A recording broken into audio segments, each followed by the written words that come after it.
pra sempre. Amém.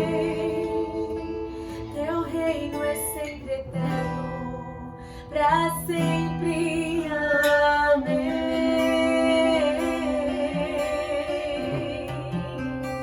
Pra sempre. Amém.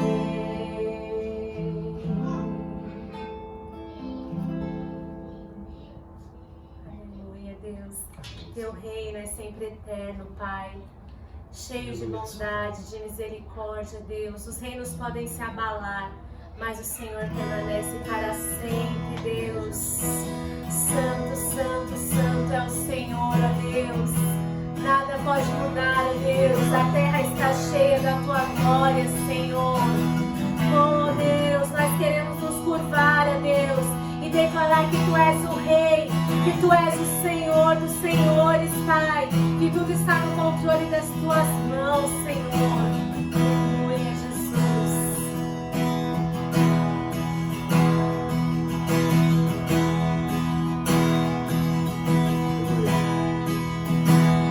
Os reinos se abalam, os povos se curvam, as bocas se abrem, as mãos se levantam pra dizer que Tu és o Rei, pra dizer que Tu és o Senhor.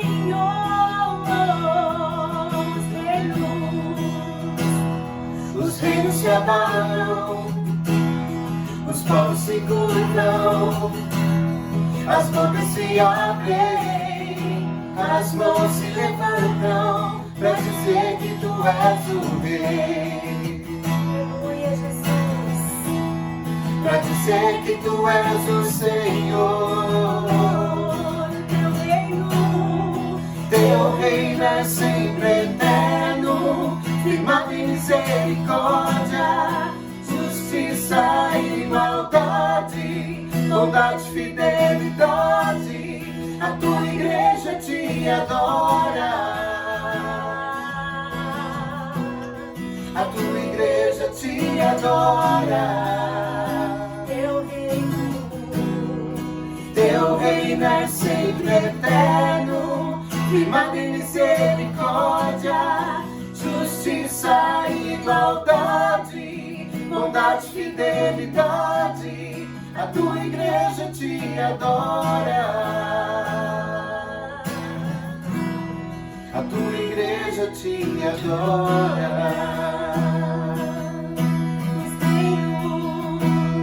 Os reinos se abalam, os povos se curvam, as bocas se abrem, as mãos se levantam pra dizer que Tu és o Rei, pra dizer que Tu és o Senhor.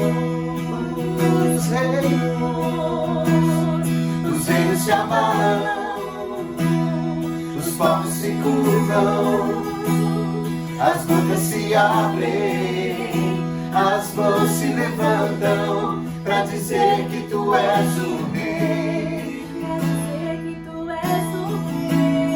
pra dizer que Tu és o Senhor, pra dizer que Tu és o Rei, pra dizer que Tu és o Rei, pra dizer que Tu és o Senhor, pra dizer que Tu és o Rei,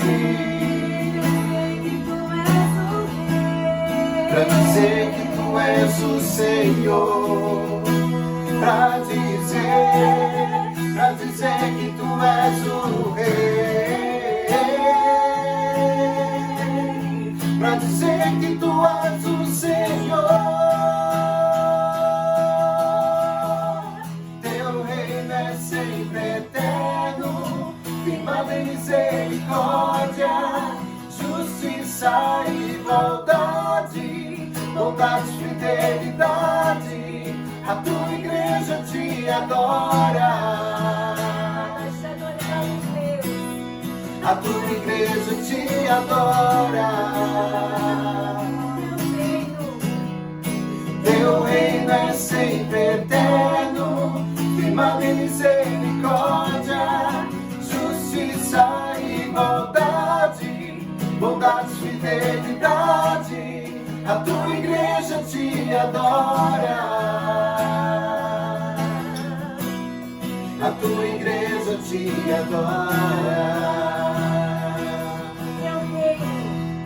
Teu reino é sempre eterno, firmado em misericórdia, justiça e igualdade, bondade e fidelidade. A tua igreja te adora, a tua igreja te adora. Teu reino é sempre eterno, firmado em misericórdia, justiça e igualdade, bondade e fidelidade. A tua igreja te adora, a tua igreja te adora.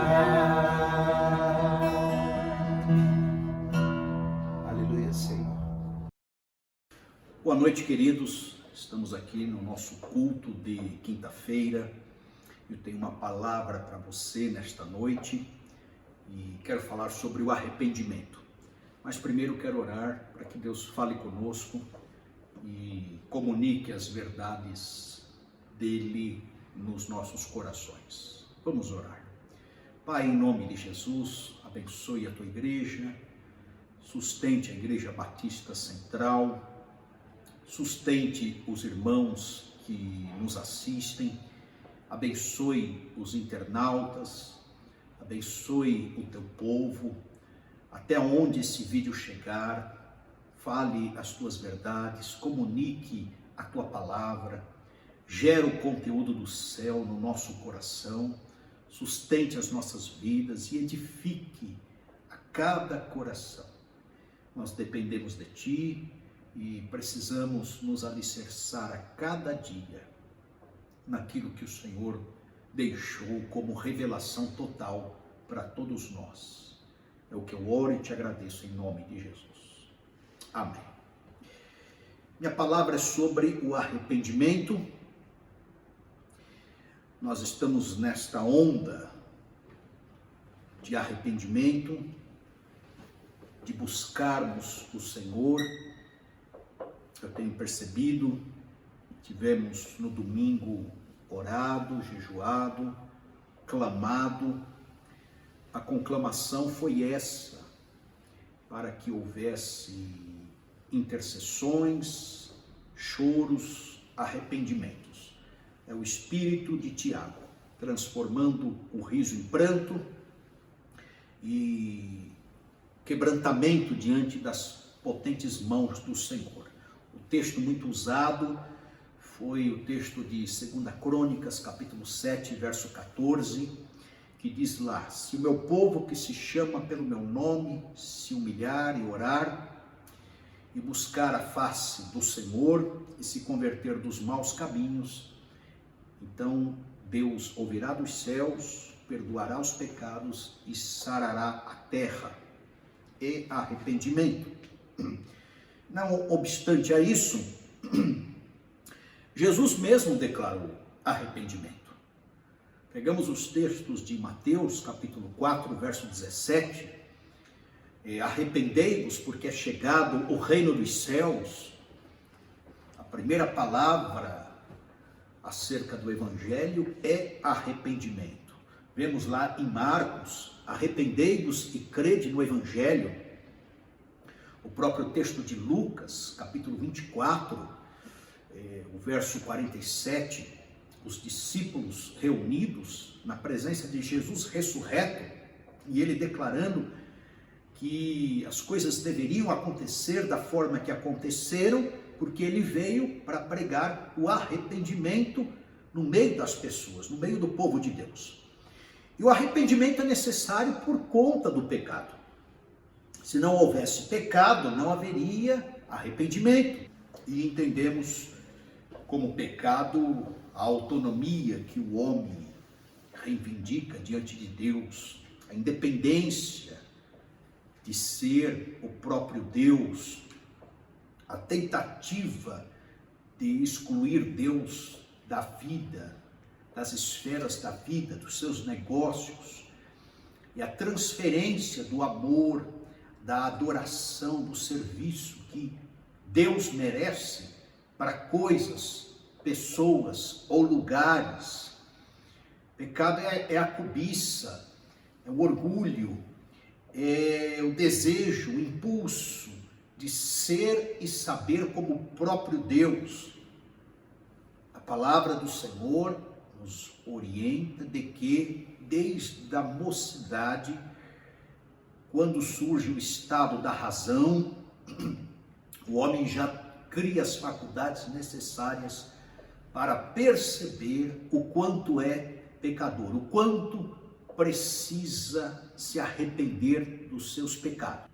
Dentro deste significado, aqueles que perceberam que são falhos, aqueles que perceberam que são escravos dos seus instintos, dos seus impulsos, aqueles que perceberam que são controlados por outros senhores e não o Senhor da glória, aqueles que perceberam que estão conectados em uma fonte de engano, uma pseudo-fonte de paz, estes que perceberam que o caráter não é irrepreensível, que falham, que se sentem dignos, que estão envolvidos com motivações erradas, que as virtudes não são constantes, que não conseguem se manter em perfeição, num estado absoluto. Em suma, esses que reconhecem isso e se voltam para Deus, são esses que passam pela experiência do arrependimento. Estou querendo dizer que eles percebem a necessidade de mudança, de transformação, e mais que isso, de um perdão divino. Então, todos necessitam de arrependimento. O texto de Romanos capítulo 3 nos dá essa consciência. O verso 10 fala: não há um justo, nenhum sequer. O verso 12 diz: não há quem faça o bem, não há um só. O verso 23, tão famoso: todos pecaram e destituídos estão da glória de Deus.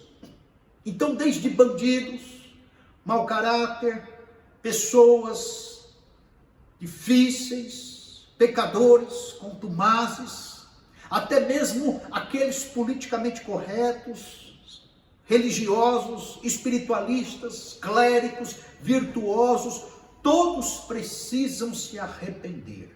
Estamos nivelados.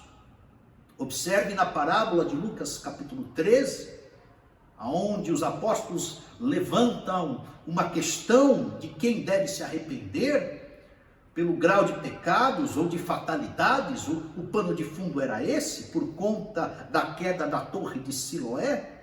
E a conclusão de Jesus: se vos não arrependerdes, todos de igual modo perecereis.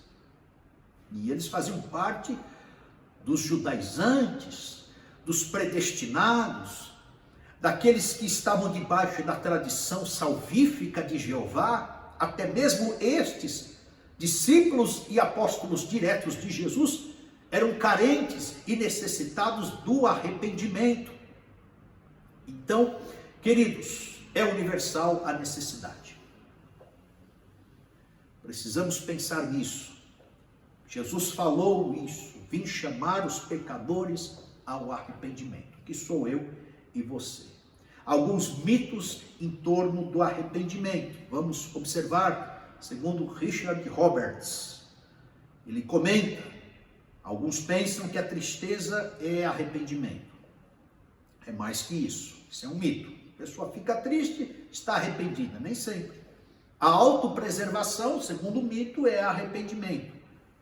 O ser humano tenta ser o que não é, santo, e é esmagado pelo que de fato é, pecador. A autopreservação tem data de validade, dura só um pouquinho, depois ele cai naquilo que a natureza dele força a fazer o que de fato ele é, e é o pecado em si. É só uma questão de oportunidade, essa autopreservação. A oportunidade faz o ladrão, a oportunidade revela o ladrão. É o ser humano, podemos colocar, o indivíduo que influencia o meio. E o meio influenciado pelo indivíduo recalca o indivíduo no próprio meio. É um mito isso. Não significa que a autopreservação fez com que a pessoa passasse por um profundo arrependimento. A penitência, alguns nivelam a penitência com um arrependimento. É um outro mito. Eu vou fazer a minha oferta, eu vou sacrificar tal coisa, eu vou me envolver em tal sacrifício, em tal oferta, eu vou fazer isso, aquilo, tudo no âmbito religioso. Essas penitências não são arrependimento, são mitos. A renovação, fui renovado, visitado naquela liturgia, naquela oração, não significa que houve um arrependimento profundo. Às vezes, a visitação profunda do Espírito Santo, a efusão da presença de Deus, nos alegramos, as verdades espirituais trazem um elevo para todos nós, nossos semblantes mudam, as liturgias que participamos são profundas, impactantes, mas não significa que nos arrependemos dos nossos pecados ou que de fato fomos visitados por dentro com um profundo arrependimento. A justificação isenta do arrependimento. Isso é um outro mito. Bom, aqui nós temos que dividir a coisa. Em primeiro lugar, o incrédulo precisa se arrepender dos seus pecados. É o arrependimento primeiro, inicial. Caso contrário, ele não será salvo. Não acredito no universalismo. Há condições para a salvação. E aí o crente, o cristão, uma vez visitado no arrependimento inicial, precisa confessar pecados e passar por arrependimentos temáticos, pontuais. Então a justificação não abranda a totalidade e a necessidade de arrependimentos pontuais e instantâneos e cotidianos e rotineiros. É interessante nós, uma vez experimentados no arrependimento inicial, no ato da conversão, exercitarmos agora arrependimentos pontuais, cotidianos, nas nossas orações, nas nossas devocionais. Então o mito é esse: a justificação isenta de eu me arrepender dos pecados. Não isenta.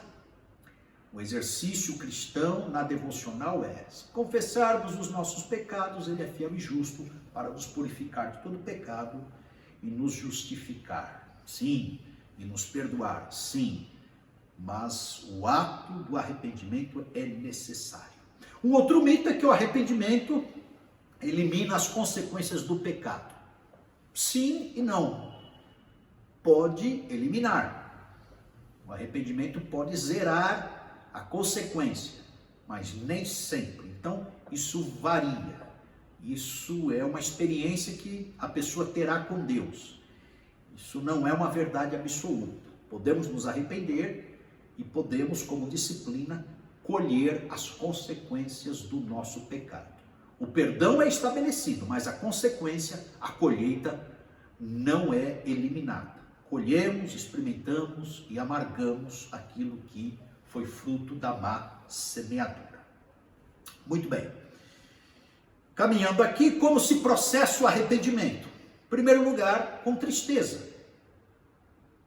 A palavra de Deus diz em 2 Coríntios, capítulo 7, verso 10. A tristeza, segundo Deus, opera arrependimento para a salvação.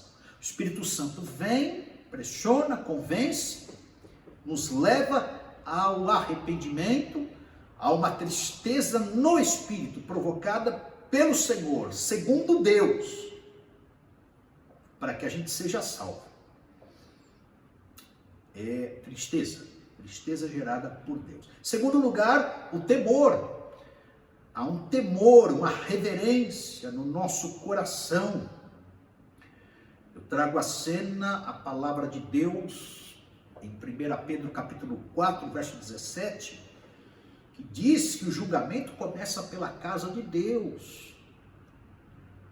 Nós seremos os primeiros a termos a reverberação da presença de Deus, para que haja temor.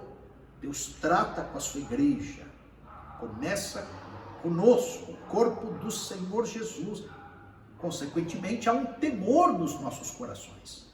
A presença de Deus gera esse temor, essa reverência, e leva muitos ao arrependimento.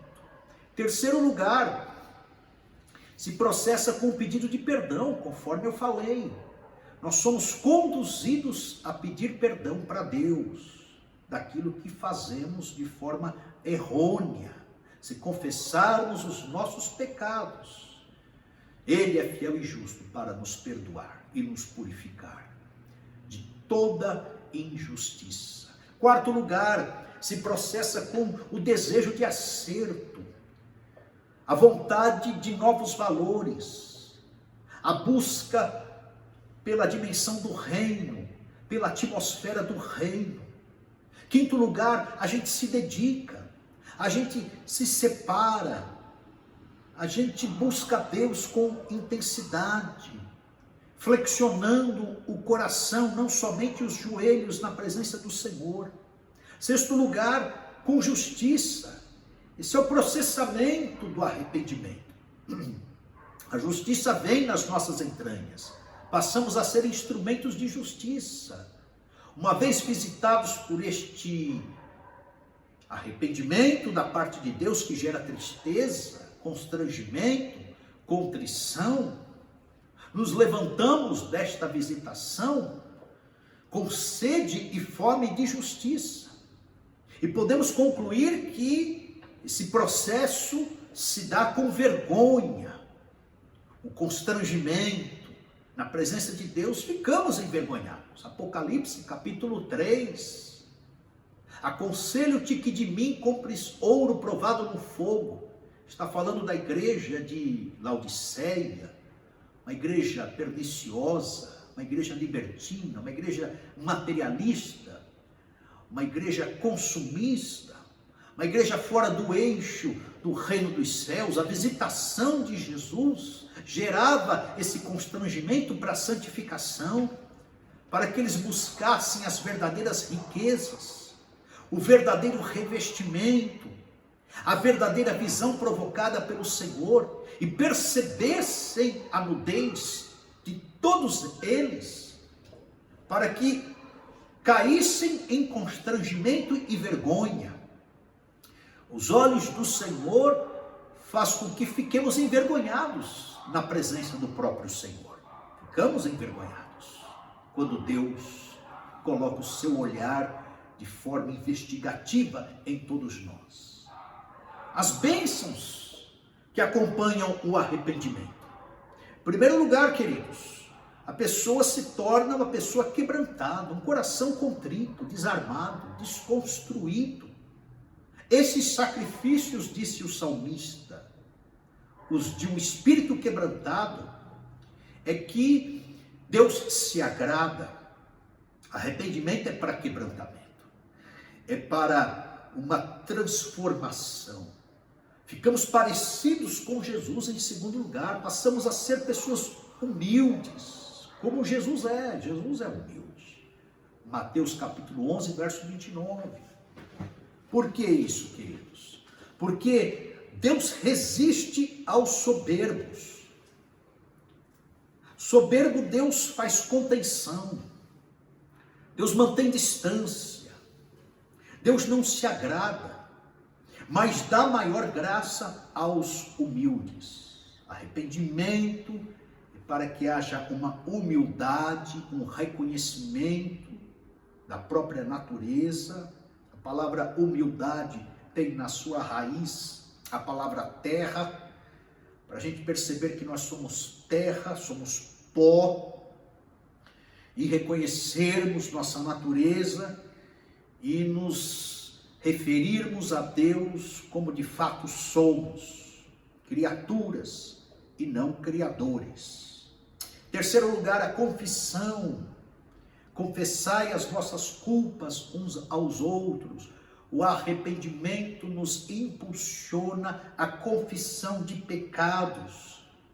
E você confessar pecado, disse Dietrich Bonhoeffer, é você voltar para a cruz de Cristo, você crucificar o velho homem.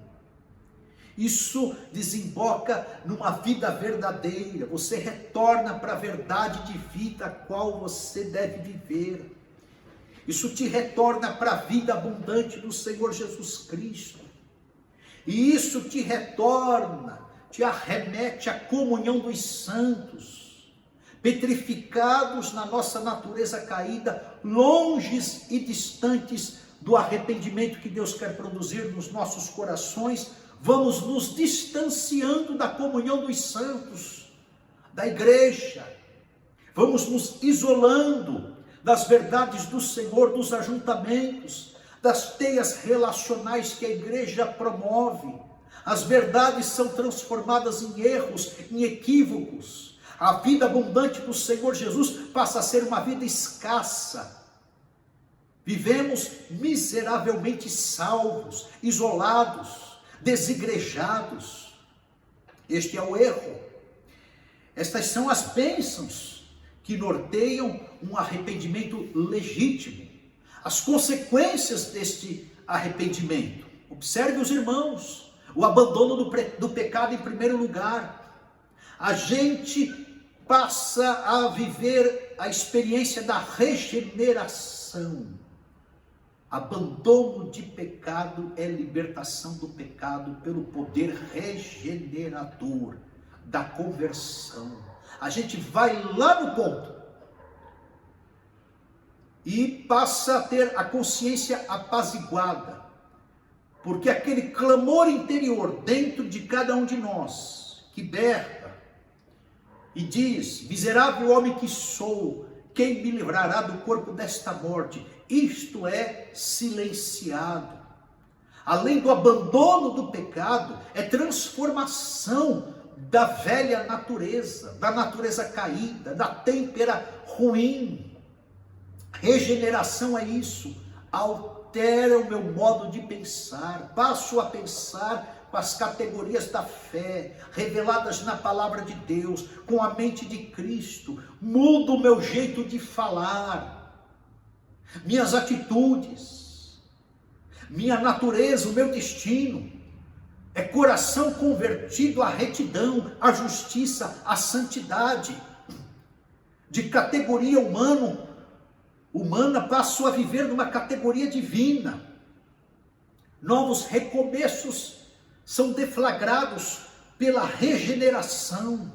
Por isso que Paulo declarou em Coríntios: quem está em Cristo, nova criatura é. Essa é a consequência da regeneração. Interessante, abandono do pecado. A gente vive isso na experiência da fé. Segundo lugar, como consequência do arrependimento, é a retratação.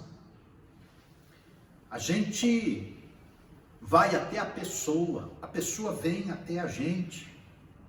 Os implicados no processo se cruzam.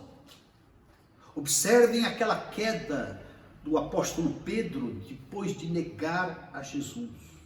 Diz o texto em Marcos capítulo 14, verso 72, que ele, caindo em si, desatou a chorar. O galo cantou, ele percebeu a profecia de Cristo se cumprindo, ele reconheceu o seu erro, a sua queda. E lá em João capítulo 21, verso 17, Jesus surge no mar de Tiberíades, cruza o caminho dele, confronta ele, coloca olho no olho. Pedro, totalmente envergonhado, constrangido, a palavra havia se cumprido, e naquele confronto, naquela retratação, o velho homem, o velho Pedro, a velha natureza, havia sido desmascarada. Pedro reconheceu: Senhor, tu sabes de tudo, o Senhor sabe todas as coisas, o Senhor percebeu que eu não te amava tanto assim, o Senhor está falando comigo em amor sacrificial, mas eu estava te amando, e o meu amor contigo é em outro nível, é um amor amigável, um amor não sacrificial, um amor filéu, um amor fraterno. Então há uma retratação por conta do arrependimento. A pessoa é impulsionada a cruzar com o caminho a qual ela tem alguma pendência. E aí, em terceiro lugar, o arrependimento, ele gera essa retratação para a liberação do perdão, principalmente com relação a Deus. Então a gente ora, conforme eu falei, confessa os pecados diante de Deus, mas a gente é impulsionado a acertar diante do próximo também. Observe Mateus capítulo 18, se teu irmão pecar contra ti, vá entre ti e ele só. Depois tem as instâncias, se te ouvir, muito bem, se não, leva 2 testemunhas, ou fala até mesmo à igreja. Então, queridos, o arrependimento proporciona isso. Se eu pequei contra alguém, eu deixo no altar a minha oferta, Mateus capítulo 5, verso 24, e vou me acertar. Se foi a pessoa, o outro que pecou contra a minha vida, mesmo assim, aqui Mateus capítulo 18, eu tenho o direito de ir até ele e acertar e pedir retratação e esclarecer os pontos obscuros, as perdas, aquilo que o outro me prejudicou. É uma via de mão dupla. Eu tenho a liberdade de ir e o outro tem a liberdade também de vir. Se o erro foi meu, eu vou. Se foi do outro, eu vou também. Via de mão dupla. E perdoando, a gente retorna à comunhão. Perdoando, a gente restaura a relação que estava truncada. Perdoando, a gente apazigua e serena os ânimos. Perdoando, a gente gera oportunidade do outro não morrer no nosso coração. Perdoando, a gente não reduz o nosso universo relacional. Perdoando, nós podemos falar do outro, do passado, do assunto, sem raízes de amarguras, vinganças no coração. Perdoando, a gente ventila muito mais edificação, construção, do que depreciação, maledicência. Perdoando, nós nos vemos livres do passado, que muitas vezes escraviza. Está aí as vantagens do arrependimento que gera o perdão. Em quarto lugar, queridos, a semeadura muda. Com o arrependimento, a gente gera nova colheita, é uma transformação. Porque mudou a semente no coração, muda também a semeadura e a colheita é transformada. Outrora, a semeadura do mal, sem arrependimento, semeando na velha natureza, no homem carnal, sem a revelação de Deus e da sua palavra, semeando luxúria, coisa que nos afasta de Deus, semeando malícia, coisa que só alimenta a carne, semeando ganância, aonde os nossos consumos e desejos são abastecidos, semeando infidelidade, que gera só destruição de relacionamentos. Muitas semeaduras são assim, semeando violência, coisa que afasta o Espírito Santo de Deus das nossas vidas, e as pessoas de nós semeando cobiças, que geram contendas, isolamentos e guerras. Isso é semear na carne, mas a semeadura com arrependimento muda.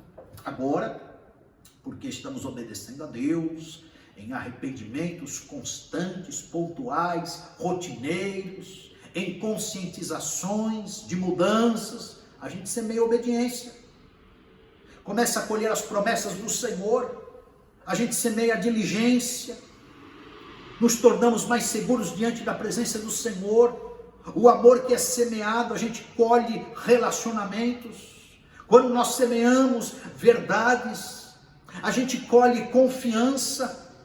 Se a gente semear justiça, colheremos retribuição. Se semearmos pureza no coração, colheremos santificação, autoridade. A gente crescerá nesse quesito, tolerância, perdão. Quando cairmos, nós colheremos a misericórdia das pessoas. Enfim, queridos, a semeadura muda na vida do coração arrependido. E, em quinto lugar, como consequência do arrependimento, a gente coloca o inimigo para correr. Ele é expelido. Aquela opressão residual, aquela visitação do mal, ela cai por terra. Se nós não perdoarmos, diz 2 Coríntios capítulo 2, verso 10 e 11, o inimigo alcança vantagem sobre nós. Mas se perdoarmos, e agora com arrependimento, estamos com esse coração quebrantado, semeando arrependimento, consequentemente colheremos autoridade e o distanciamento do inimigo, de Satanás. Porque arrependimento é homologação, junto com a confissão, é quitação, é anulação. O inimigo vem acusando, vem cerceando a nossa mente, vem lançando seus dardos e setas inflamadas, mas frente ao arrependimento, a nossa postura, ele vai caindo por terra, ele vai perdendo a voz dele, ele vai afastando os seus agentes, as carnalidades vão caindo por terra. Esse é o efeito, esta é a consequência. E em último lugar, como consequência do arrependimento, a culpa é silenciada e não afeta as nossas emoções. Há uma absolvição. Então perceba isso. Observe o que o apóstolo escreveu na sua epístola de João, capítulo 3, verso 20. Sabendo que se o nosso coração nos condena, maior é Deus do que o nosso coração e conhece todas as coisas. Quando nos arrependemos, esse exercício, esse expediente, essa prática de fé legítima, legal, suspende toda a culpa. O poder da justificação vem, a conta é paga, aplica-se a misericórdia da parte do Senhor. E Deus, por certo, apazigua a nossa consciência pesarosa, silenciando a nossa consciência, que é um juiz interior que fica constantemente declarando em alto e bom som: quem pagará esta conta? O arrependimento silencia tudo isso. Ok, modelos de pessoas arrependidas. Observe a parábola do filho pródigo, muito interessante. Ele está lá, em pleno campo, diz o texto, a narrativa, se arrependeu, caindo em si, disse o texto: levantar-me-ei e irei ter com meu pai, e dir-lhe-ei: pai, trata-me como um dos teus trabalhadores. E quando ele chega no contexto familiar, ele vem com aquele discurso todo: pai, pequei contra o céu e diante de ti, arrependimento. Perceba que ele dá as costas para o pecado, se volta para o Pai, para Deus. Ele vem no caminho de retorno, arrependido, com o discurso no coração e nos lábios, e o Pai o impede dele declarar: trata-me como um dos teus empregados. Interessante. Aqui ele passa por todas as consequências, então, do arrependimento. Foi regenerado, houve a retratação, ele vai diante do Pai, o perdão do Pai foi liberado, o acerto entre ambos, a transformação de vida foi nítida, por certo a expulsão das opressões malignas e a absolvição, o silêncio da culpa interior. E muito mais que isso, porque ele não colheu 100% daquilo que ele plantou. Deus suspendeu parte da disciplina. Ele deveria voltar como empregado do Pai, e ele volta posicionado no status de filho. O Pai declarou em alto e bom som: trazei-me depressa a melhor roupa, vestiu, pondo-lhe um anel no dedo, isso era autoridade de filho, e sandálias nos pés. Não é escravo. É gatilho para o recomeço. A conclusão é essa, queridos. Arrependimento é gatilho para o recomeço. Lembram-se de Zaqueu?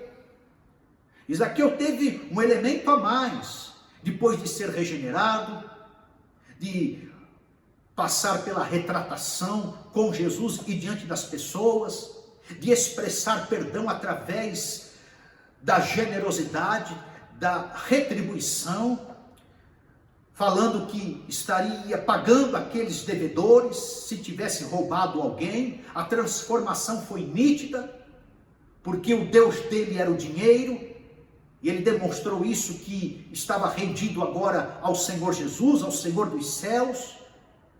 A expulsão de qualquer opressão maligna em âmbito espiritual, o texto não diz, mas estou aqui acrescentando de forma ilustrativa, foi absolvido, hoje veio salvação a esta casa. Esse elemento a mais, a salvação para o arrependido, no caso o Zaqueu, este era filho de Abraão, e Jesus conclui falando que veio buscar e salvar o perdido. Arrependimento maior, essa conscientização do estado caído, em primeiro lugar, gera esse recomeço de vida com a consciência apaziguada, porque todo pecado é levado a Jesus. A doutrina da substituição entra em voga no arrependimento. As coisas recaem sobre Jesus. A velha vida, as mazelas, todo fardo, todo peso pecaminoso, no arrependimento vai para Jesus. Muito bem, concluindo, queridos, cuidado, você que está endurecendo o coração. É perigoso o arrependimento tardio. Você perde oportunidades. O inimigo leva vantagem. As coisas diante de Deus ficam, por certo, um pouco truncadas. Teu coração entra em desespero, você sabe disso. Você pode cair na disciplina e na admoestação do Senhor de forma dramática, de forma prematura. O orgulho cega, a carnalidade só atrasa a vida, você sabe disso. As circunstâncias pela má semeadura vão agravando ainda mais. Você se torna um Jonas numa embarcação, você passa a ser peso morto. Por onde passa um rastro de prejuízo.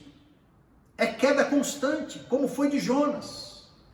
Jonas sai da terra, vai para o navio, para a vulnerabilidade da vida. Do navio vai para o porão, vai caindo, e cai mais ainda. Do porão é lançado para o fundo do mar. Para o fundo do mar cai mais um pouco, vai para o ventre do peixe. É só queda constante. Melhor coisa é haver o arrependimento imediatamente, para que você não colha a semeadura má que tem feito sem o arrependimento. Então, reflita, esse é meu conselho como conclusão, sobre a gravidade do pecado. Com pecado não se brinca, essa é uma frase de efeito que eu levo na vida. Anteveja a condenação que o aguarda. Suspenda pelo arrependimento a disciplina do Senhor.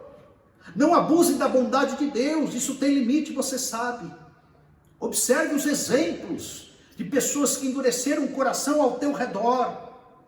Clame ao Senhor, concorde com Deus que está errado, é arrependimento. Peça a Deus um novo coração, lute com o pecado, ampute o olho, a mão, o pé. Deixe Jesus ser um agente de transformação na tua vida. Deixe Cristo reinar, introjetando no teu interior o caráter dele. Acerte com pessoas ao teu redor o quanto antes, para que o arrependimento seja o gatilho para um recomeço de vida. Você pode dizer, mas como recomeçar depois de ter inviabilizado a minha vida?